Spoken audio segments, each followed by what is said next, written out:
بسم اللہ الرحمن الرحیم۔ السلام علیکم۔ آج میں آپ لوگوں کو اسلام کے بارے میں بتانا چاہتا ہوں۔ اسلام کیا ہے؟ اسلام نام ہے اللہ تعالیٰ کے آگے سر تسلیم گم کر دینے کا، یعنی سمع و اطاعت کے بنیاد پر انسان اور اس کے پروردگار کے درمیان تعلق کا قیام۔ کوئی انسان یہ محسوس کرتا ہے کہ زمین اور آسمان میں کسی کا اقتدار قائم نہیں ہے اور وہ بغیر کسی کی ہدایت کے اپنی خواہش کے مطابق جو چاہے کر سکتا ہے۔ ایک انسان کے دوسرے انسان کے ساتھ تعلق میں تو اس طرح کا احساس قابل قبول ہو سکتا ہے، لیکن انسان اور اس کے پروردگار کے درمیان، جس نے اپنی قدرت سے پیدا کیا، اپنی نعمت سے پروان چڑھایا اور اس کے لیے ایک سیدھا راستہ تیار کر کے اس پر چلنے کی ہدایت دی، اس طرح کی گنجائش نہیں ہو سکتی۔ یہ ضروری ہے کہ انسان اپنے آپ کو اللہ تعالیٰ کی مرضی کے تابع بنائے۔ جو شخص اپنے آپ کو اللہ کے حوالے کر دے، عملاً وہ نیک ہے اور اس نے فی الواقع ایک بھروسے کے قابل سہارا تھام لیا۔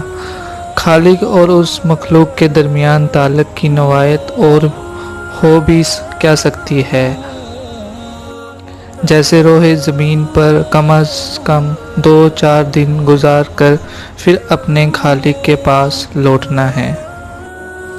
یہ بالکل فطری بات ہے کہ انسان اپنے عظیم پروردگار کو پہچانے، اس کے حکم کی پیروی کرے، اس کی ہدایت کے مطابق چلے۔ یہی اسلام کا مطلب ہے، جس کی سارے رسولوں نے تصدیق کی ہے، اور خود اللہ تعالیٰ فرماتے ہیں، دین تو اللہ کے نزدیک اسلام ہی ہے۔ انسان جب اللہ کے آگے سر تسلیم گم کرنے کا اعلان کرتا ہے، اس کی ہدایت کا احترام اور پیروی کرتا ہے، تو وہ پوری کائنات کے ساتھ ہم آہنگ ہو جاتا ہے، جو پوری کی پوری اپنے پروردگار کے لیے سجدہ گزار اور اس کی عظمت کا نعرہ بلند کرتی ہے۔ اب کیا لوگ اللہ کی اطاعت کا طریقہ چھوڑ کر کوئی اور طریقہ چاہتے ہیں؟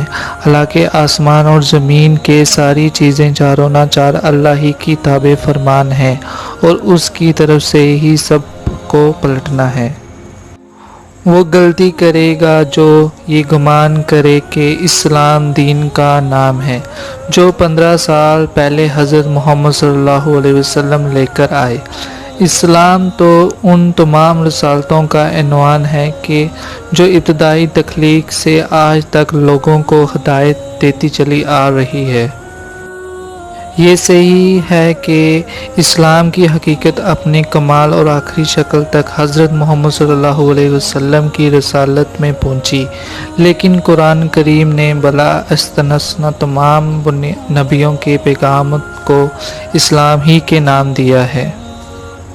حضرت یعقوب علیہ السلام نے، جن کا لقب اسرائیل ہے، نہ صرف اسلام کی دعوت دی اور وفات تک اس پر جمے رہے، بلکہ اپنی اولاد کو بھی یہی وصیت فرمائی۔ پھر کیا تم اس وقت موجود تھے جس وقت یعقوب علیہ السلام اس دنیا سے رخصت ہو رہا تھا؟ اس نے مرتے وقت اپنے بیٹوں سے پوچھا، بچوں تم میرے بعد کس کی بندگی کرو گے؟ ان سب نے جواب دیا، ہم اس ایک خدا کی بندگی کریں گے جسے آپ نے اور آپ کے بزرگوں ابراہیم علیہ السلام اور اسحاق علیہ السلام نے خدا مانا ہے، اور ہم اس کی پیروکار ہیں۔ حضرت عیسیٰ علیہ السلام اپنے پیروکاروں کو اللہ تعالیٰ کی اطاعت اور صدقے دل سے بندگی سکھاتے تھے۔ اور جب میں نے حواریوں کو اشارہ کیا کہ مجھ پر اور میرے رسول صلی اللہ علیہ وسلم پر ایمان لاؤ، تب انہوں نے کہا کہ ہم ایمان لائیں اور گواہ رہوں کہ ہم مسلم ہیں، تو خود توریت کے بارے میں بتایا۔ ہم نے توریت نازل کی جس میں ہدایت اور روشنی تھی۔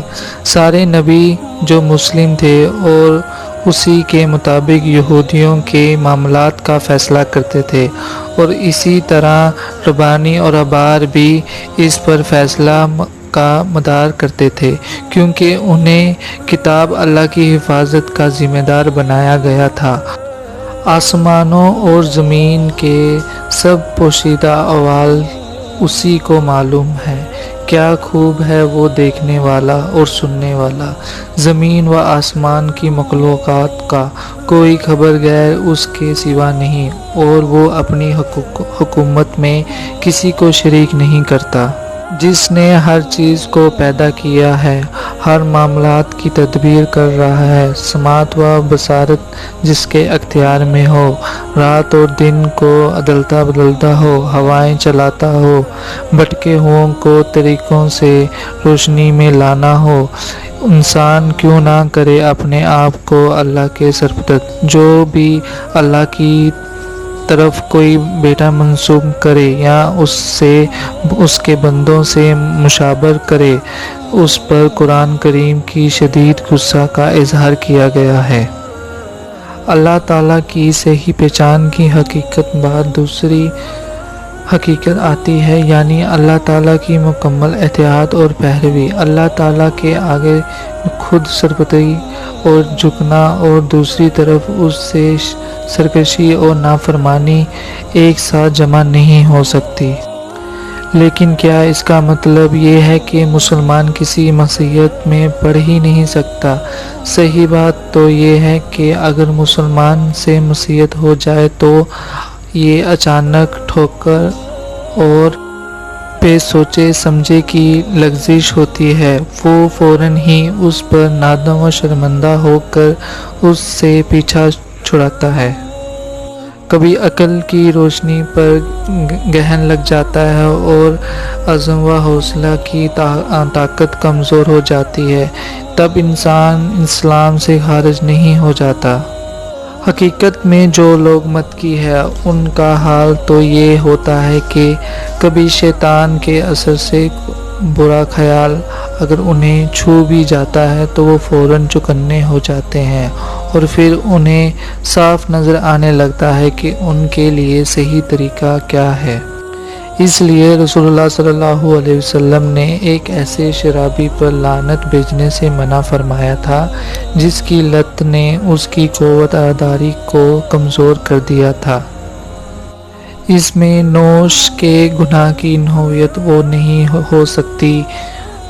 ہو سکتی جو کسی ایسے شخص معاشرت کی ہوگی جو اللہ تعالیٰ کے حکم کو اہمیت ہی نہ دے، شراب کو جائز سمجھے، اس کی تجارت کرے اور اپنے عمل کو جرم نہ سمجھے۔ رسول اللہ صلی اللہ علیہ وسلم نے ایک ایسی امت تیار کی تھی جو پوری طرح اپنے آپ کو اللہ کے سپرد کیے ہوئے تھی، فجر سے لے کر عشاء تک پابندی کے ساتھ اپنے پروردگار کی مرضی کے مطابق سرگرم عمل رہتی تھی۔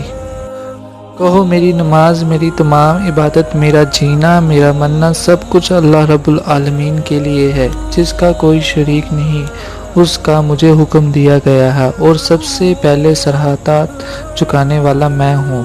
اسی طرح اللہ کے رسول اللہ علیہ وسلم کی ہدایت ہر جزا بنائے ہوئے تھے۔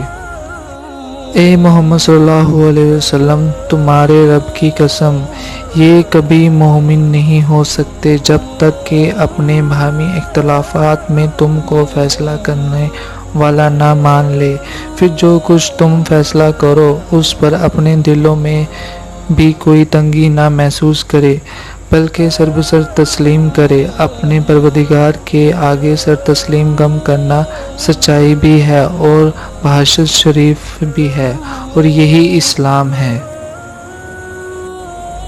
شکریہ اس ویڈیو کو لاسٹ تک دیکھنے کے لیے۔ جیسے کہ آپ سب مسلمان بھائی جانتے ہیں کہ ہم حضرت محمد صلی اللہ علیہ وسلم کی امتی ہیں، اور ہمیں چاہیے کہ ہم حضرت محمد صلی اللہ علیہ وسلم کی سنتوں اور حدیثوں کے مطابق چلیں اور اسلام کو برقرار رکھیں۔ اور پلیز اس ویڈیو کو لائک اور شیئر کریں اور اپنے بھائیوں تک پہنچانے کی کوشش کریں۔